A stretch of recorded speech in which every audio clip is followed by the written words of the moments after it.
Today, we are literally building a fortress. All right, let's just jump right in with a big question. In this cloud-first world we're all living in, where are your organization's most powerful keys? You know what I'm talking about. Your admin accounts, your root passwords, basically the keys to the entire digital kingdom. So, how are you actually keeping them safe? Okay, so here's the plan. We're going to take a tour of CyberArk's Privilege Cloud solution. But I think a better name for it is a digital fortress. First, we'll size up the enemy. The problem this whole thing is built to solve. Then we're going inside the vault, we'll check out the walls, meet the guards, and even inspect the very foundations. Let's do it. All right, so what's the big problem we're trying to solve here? Well, every single organization has these keys to the kingdom, privileged accounts that absolutely need the best security money can buy. But the catch in today's world is you need all that security without the massive headache of managing servers and software on your own. And that, right there, is where a cloud-based SaaS service really starts to make sense. Okay, so let's get inside. This is the heart of the fortress, the digital vault. I want you to picture the most secure safe you can possibly imagine, one that's been custom-built for just one job. And that job is to store your most critical stuff, your credentials, the policies that say who can use them, and a perfect, unbreakable record of everything that ever happens. So you might be wondering, how does this vault keep everything safe when it's just sitting there? Well, it uses this really smart idea called hierarchical encryption. Forget about one big lock. Instead, think of it like a set of Russian nesting dolls, but for security. The key to the smallest doll is inside the next one, and that key is inside the next one. You get the picture. It creates this amazing chain of protection that's just a nightmare to try and break.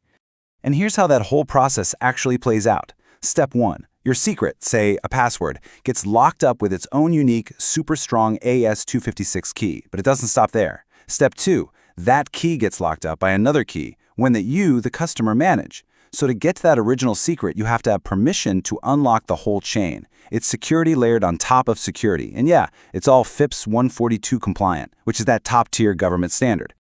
Okay, so the vault itself is rock solid. But that's only half the battle, right? You also need some seriously strong walls and a secure way to get things in and out. Let's talk about protecting data when it's in transit. So how do you stop eavesdroppers when secrets are flying across the internet? Well, every single bit of communication between your environment and the cloud gets wrapped up in these secure TLS WebSocket tunnels. It's like sending your data in an armored truck down a private, guarded highway. They even use a proprietary protocol with unique session keys. Bottom line, even if someone managed to peek, all they'd see is scrambled, useless garbage. And of course, it's all FIPS 142 compliant. And it's not just about the data on the move. The servers themselves are hardened big time. Think of it like this. You take your fortress and you brick up every single unnecessary window. You weld shut any door you don't absolutely need. By shutting down services that aren't essential and locking down the file system, you shrink the attack surface down to almost nothing. You're just giving bad guys fewer places to even try to get in.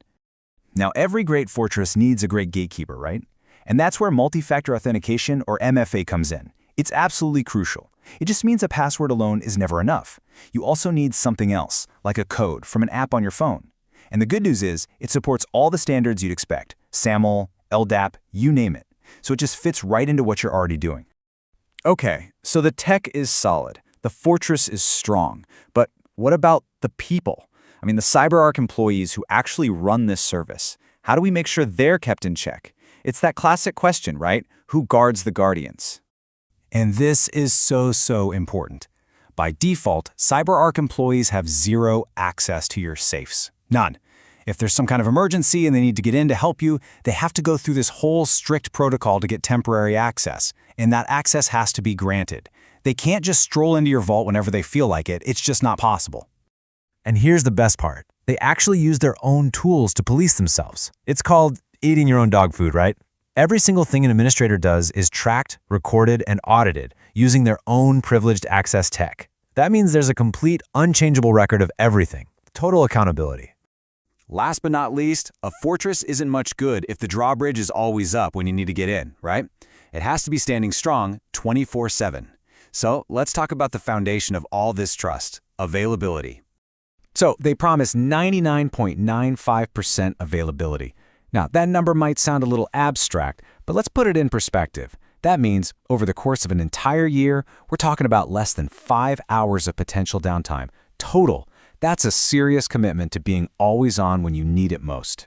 And that uptime isn't just luck, it's all in the design. The whole thing is built on Amazon Web Services. They use powerful tools like Amazon's Aurora database to keep things running, and your data is constantly being replicated across multiple different physical locations or availability zones. That way, if one data center has a bad day, another one just picks up the slack instantly. And get this, the servers are immutable. That's a fancy word, but it just means if a server has a problem, they don't fix it. They just, poof, replace it with a brand new, perfect clone. It's all about fast, clean recovery. It's also really important to get this. Security here is a team sport. It's what's called the shared responsibility model. So you, the customer, are in charge of authentication and deciding who gets in. CyberArk handles the application, the encryption keys, and all that good stuff. And then the data center provider, in this case AWS, handles the physical security. The fences, the guards, the concrete walls. Everyone has their part to play. So to bring it all together, the whole service is built with this security-first DNA. But look, you don't just have to take their word for it. This stuff is constantly being poked, prodded, and validated by independent third parties. They've got certifications like SOC 2 Type 2, which isn't just a one-time check. It's a hardcore audit that proves their security controls are actually working day in and day out. And that brings us to our final thought. Now that you've seen what goes into building a modern digital fortress, all the layers of encryption, the hardened servers, the strict human controls, the crazy resilient architecture, it kind of makes you think, doesn't it? How does your own security stack up? Is your fortress strong enough to protect what matters most?